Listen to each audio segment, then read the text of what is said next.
Rockwell, how are you feeling tonight? How was your set? It was, yeah, you know what, I enjoyed it. It was one of the rare occasions where I'm not playing on a lineup of like 5 drum and bass guys trying to play 25 tunes at the same fucking time. So it wasn't about mixes tonight, it was about just playing tunes that I love. And it's very rare that I get to do that, so it was nice to just kind of just select certain things that some worked, some didn't work, but I just played what I liked, and I love those kind of shows. Well, you recently released your album called Obsolete Media, which was one of my favorite albums from the last year. Tell us, what was some of the hardest part making that album? Well, to start with, like I'm notoriously slow at writing music, so getting to the point where I've got 15, I can't even remember how many tracks on there, like 15 tracks finished was hard. Some of the tracks, I think Please Please Please, played this on the radio, ended up not just being a big project, it ended up being like 3 big projects on Logic, and then having to like bounce between, and it was yeah, I'm never doing a tune like that ever again, never, because it nearly killed me. it was too much. But it was, I think I just wrote for a long time and I scrapped a lot of tunes, but I think it's the same with anyone writing an album. When you're on the right path, and creatively with that album I was very happy with what came out. Definitely. If you had to pick a favorite tune from your album, what would it be and why? I know it's a tough one. The thing is, like, when I go around the world and I talk to people about the record, everyone's got a favourite tune that's different to everyone else's, and that's really good. I really like that, and I'm kind of the same. Like, sometimes I'll listen to one of the tunes and I'm like, yeah, the basses with the female vocalist was amazing, and then I listen to like MacBook Jungle Crew and I'm like, how did I do those drums? Can't even remember. I actually wrote them myself and I can't even remember. And then, I mean, I still listen to it quite regularly because I'm quite proud of it, man. It took me a long time to do it, and I'm really happy with the way it came out. But I mean, it's like, asking me that, it's like saying which is your favourite of your children. Like, do you know what I mean?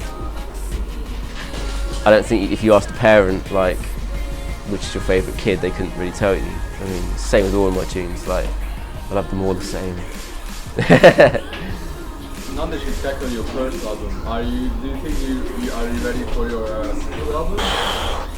I don't know. At the moment, I'm in some like kind of like creative wilderness of not really knowing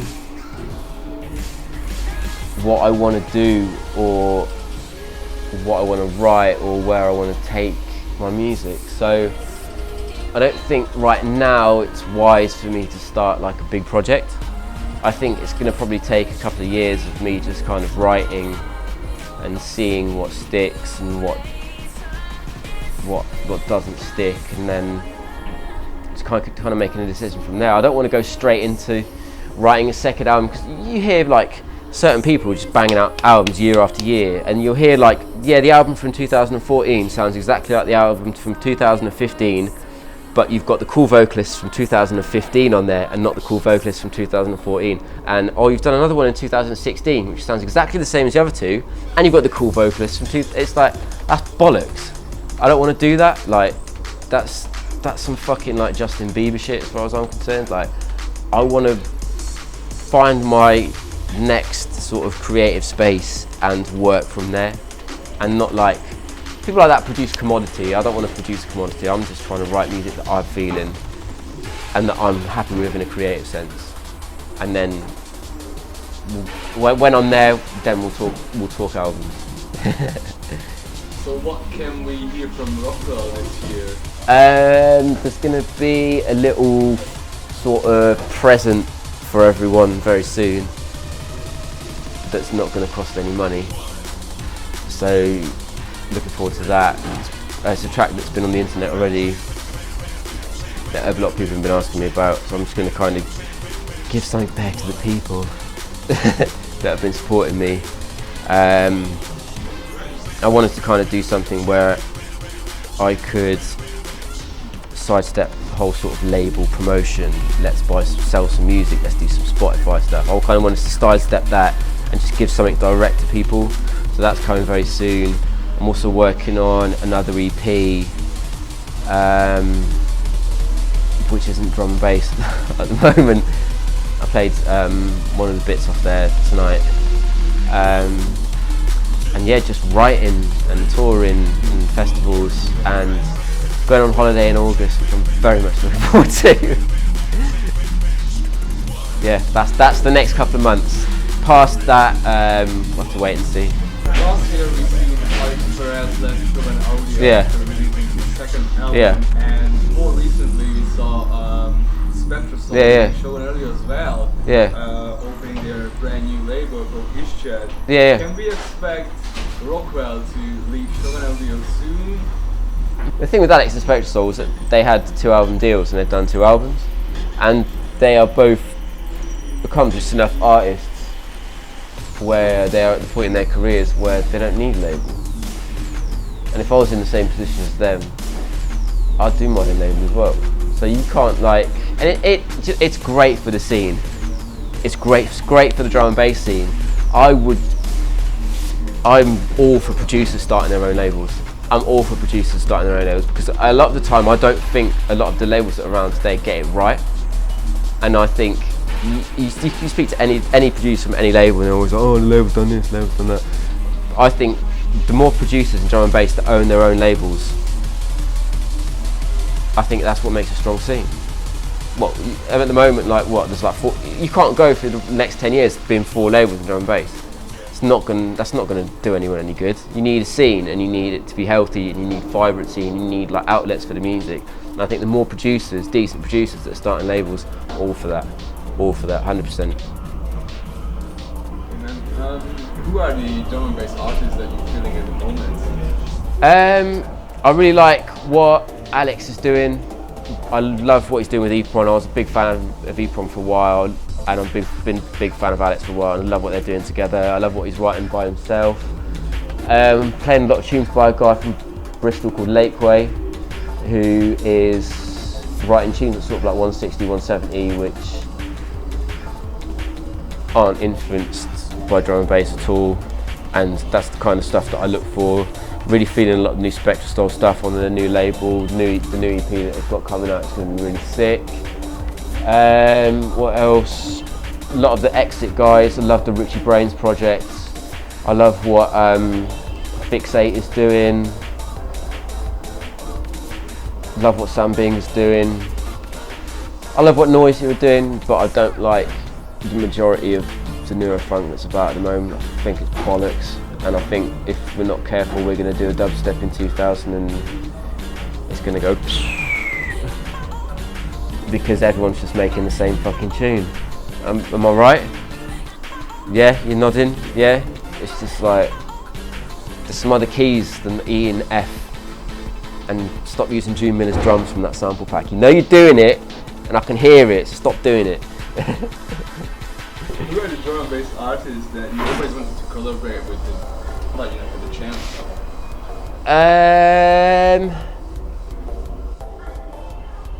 I was in the studio with Ronnie Size. Yeah. I shouldn't really say. No, I was in the studio with Ronnie Size down at Red Bull a couple of months ago. Other than that, not really. Other than my mates, not really asked about writing with anyone from drum and bass. Like, I'd rather write with people outside of drum and bass. There's like people I would love to work with outside of drum and bass. One of them's here tonight. I'm not going to say his name because he's going to get fucking big-headed and shit. But I don't know. I like working with my friends because they're my mates, and it's just like we're just hanging out and we're just writing tunes, and it's a laugh. Like, I don't like sitting with people and just writing drum and bass that I don't know. It's just kind of fucking weird. And it's kind of predictable of the outcome. Like, if you get me and this guy in a studio and it's going to come out like this, like there's one collaboration recently that I saw, like that Nets guy did a tune with that Giles geezer. That's a fucking good collab. Someone that you would never like. Whether I like the tune is not the point.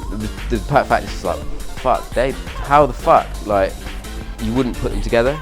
Those are the kind of collabs that I like.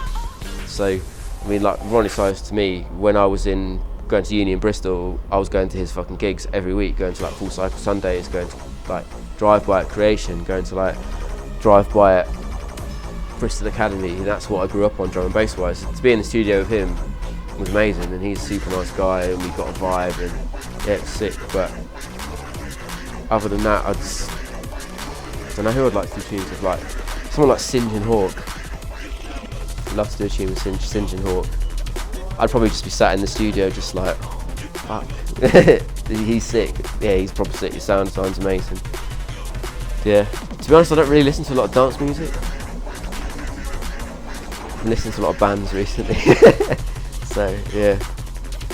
But to be honest, like I've never heard of like Carl or Neat before, but he's fucking sick.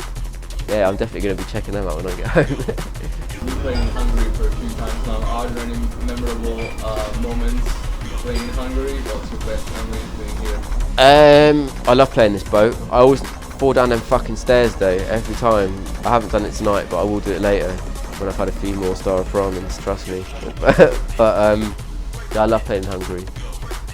I think it's my third time. I think I've done A38 twice, and once up in the warehouse on the square. I don't know what the club's called, can't remember, it was a while ago. But yeah, 3 times, and I will come as many times as you invite me. Yeah, love it. Got to big up both Gabors, Bladerunnaz, every time. Top guys.